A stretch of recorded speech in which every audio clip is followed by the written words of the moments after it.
Y'all know what time it is. Look, y'all know what time it is. Let me go and open it up, give y'all some of that ASMR. Come on, hold on.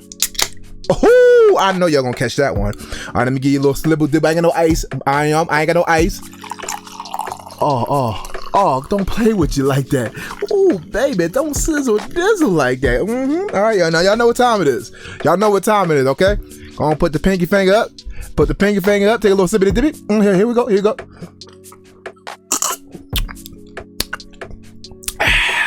Tastes so good. Hold on. Let me take another one. See, when it tastes that good, you gotta drink it twice. But listen here. On today's episode of Venchie Talks, like I said, I'm gonna keep it straight and to the point, uncut and raw. And I'm gonna tell y'all something that I'm battling with inside that I think a lot of y'all can relate to. So, I'm Creative Venchie. This is Venchie Talks. Let's dive into it.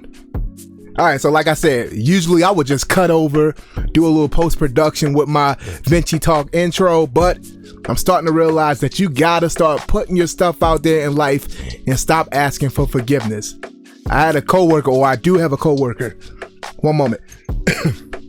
I have a coworker who, in my career, he pushed me to get out of my comfort zone. And I know I like to advocate for all of y'all getting out of your comfort zone and being authentically you. But it's easier said than done. Like I said, I like to evaluate who I am, where I want to be, and where I'm going.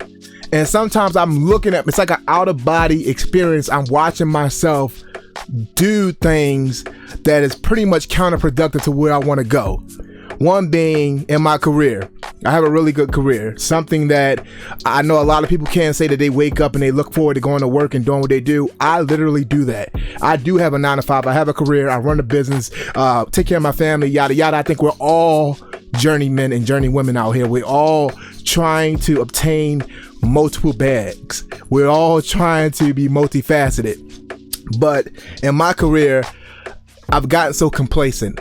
I've gotten used to the hustle and bustle, 9-to-5, going in, put all my work on autopilot because it's that easy. I know what the next move is, and that's just an easy paycheck. That is until a lot of my peers, a lot of my coworkers, they moved on to bigger and better things. They just wanted to just get out of where we live now, and they took jobs elsewhere. And you know, as when you see your peers progressing and moving on, you start to get that itch inside like, man, how come everybody else is leaving? Maybe it's time for me to leave. But my coworker told me one thing that was so profound, it kind of put fire under my ass to go out there and bet on myself. There was a position that was opening, paid more responsibility, definitely more responsibility, some learning curves there, and I've never been one to shy away from a challenge. But in this particular one, I know who I am and I know what I expect from myself. And the question was, do I have the time to do this? Do I have the time to hone these skills and become a better version of myself, but actually not let the organization that's going to depend on me down? And what my coworker told me, because he was going for another position as well, the same criteria, and he took it and he got it. So I was next up, and I had the same conversation with him, and he pretty much said, I've seen your moves. I've seen what you can do. I've seen what you've done outside of this organization. I catch you on social media. And caveat, I hate when my coworkers know what I do outside of work. I don't publicize it. I don't sit here and advertise it to anybody. If they find me on social media, you know how it goes. You may know this person. And then they see some videos. Then they come to work and, hey, I saw you. Yeah, you Creative Venchie. I be seeing your stuff. And I always go into this mode where we ain't friends. Get away from me. But in this particular situation, he said, I see what you do. So why not go for this new challenge? You challenge yourself in every other arena. So I did. Long story short, I got the position, and that's why I had to step away from everything else but my career, because at the end of the day, this is the thing that pays me the most. This is the thing that helps me provide for my family, build generational wealth, teach my children the definition of hard work. So yeah, I step away from things that, yeah, it may be fun, it may release a lot of stress, but at the same time, it takes up a lot of my time. So I sat down and I said, I enjoy doing Venchie Talks. I enjoy making content. And how can I continue to do that but not degrade my performance in my career? So I've come to see, there it is right there. But I've come to the conclusion to start just putting things out there and ask for forgiveness later. If you listen to this later and you say, man, he's stutter stepping, he's fumbling over his words, there's a lot of things that are a lot more raw in this podcast, and you don't like it, by all means, it's your choice, walk away. But for those who can appreciate that one take type flow, that freestyling, that off the top of the dome type of podcast, then you're in the right place, because that's what you're going to get with Venchie Talks from here on out. After this, I gotta finish making dinner.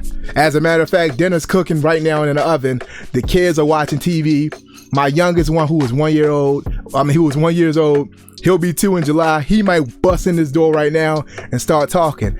That's what you're gonna see on Venchie Talks, on my platform. It's not all about me being perfect. I get caught up in this social media thing, and I know it's not real, but at the same time, when you're creating the content, you think to yourself like, man, well, when such and such does it, you know, I'm pretty sure they cut this or they fixed that and it looks perfect, but I don't have a team behind me. I don't have any advertisers. I don't have that. So I got to put out what I can put out. And if it catches on, if people want to see more of it, if I create like a Patreon in the near future and people want to subscribe to what I do and pay monthly, then now I owe it to you, because now you invested in me monetarily.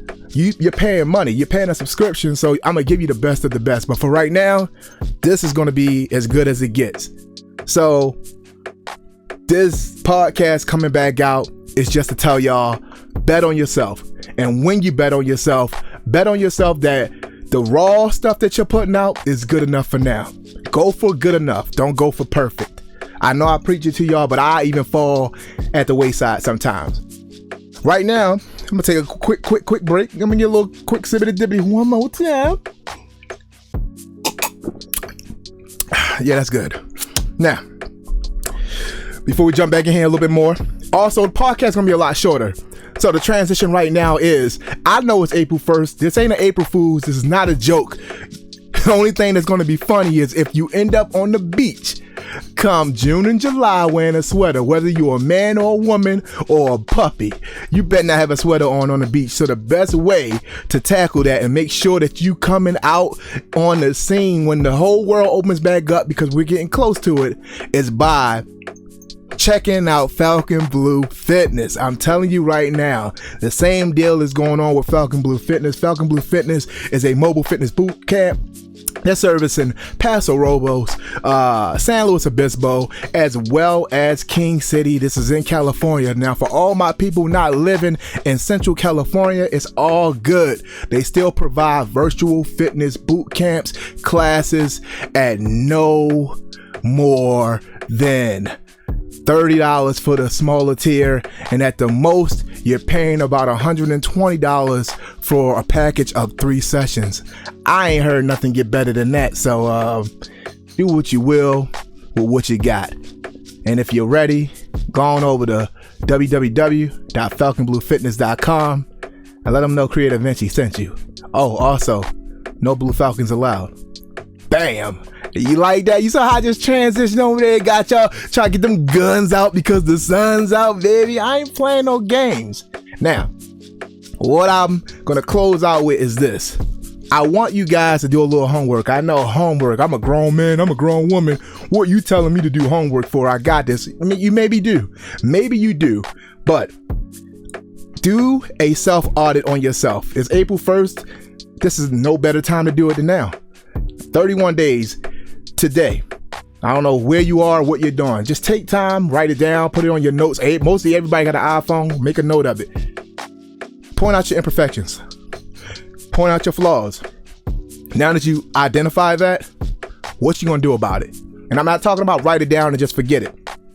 Starting tomorrow, the 2nd, April 2nd, do something about what your flaws are. If you can't talk to people, if you can't look face to face, if you're not good at eye contact, if you're not good at public speaking, work on it. do what I'm doing right now. I'm sitting in a small closet with a bunch of my my relieving knickknacks, pop figures, movie memorabilia. I'm in here and I'm talking to a camera. I don't got nobody holding the camera. I have nobody, my kids in the other room. And my wife's at a book club. That's when you know you're getting old. When the wife transitioned over to going to book clubs, we getting old, man. So back to what I'm saying. Figure out what your imperfections are. Start to live life outside of that perfect bubble. Be imperfect, because I promise you, that's where your identity comes. That's what makes you you. Take for instance, I usually probably throw on a hat right now. Hair looks jacked up. You know what I mean? But I didn't. I chose to get in front of the camera, show my imperfections. I got a scar right here. Skin ain't the best. My beard looking patchy. My hair all over the place. I thought I was feeling myself. Put one of them curl kits in it. It ain't curling. You know what I mean? So I got to go to the barbershop, get that done. But guess what? As much as you might want to talk about it, laugh about it, say what's wrong with him, at the end of the day, I'm cool with it. I don't care. I love me. I love every choice I make, even the imperfections. And actually, I think it's kind of cool. I mean, let me look over here on the side camera. I mean, all right, it ain't the best, but I'm gonna clean it up and I'm gonna rock it. To know me is to know that I've always thought outside of the box. I've always gone against the grain. Societal norms have never been my thing, and I'm trying to get back to that, because I think when you are your imperfections, when it's shown in front of the people who care about you, that's what shapes those people. My children see my imperfections, and that's what's going to make them great men and women in this world when they get older. So hopefully this whole ramble, this whole talk gave you some insight on who I am, and more importantly, maybe it gave you more insight on who you want to be. That's all I got for you. Happy April 1st. Things will get better in this world. Be safe out there. I have been Creative Venchie. This has been Venchie Talks. Oh, before I get out of here, make sure you guys subscribe to the visual portion of Venchie Talks on my Creative Venchie YouTube channel. If you're not following me on social media, you don't want to miss out. Follow me on social media. I'm just telling you right now, it's going to do you some good. Other than that, I'm about to get out of here, finish dinner, and do some studying. And hopefully you guys take heed to what I'm saying. Take those notes. Get out there April 2nd tomorrow and get to work. Once again, I have been Creative Venchie. This has been Venchie Talk. Get to work.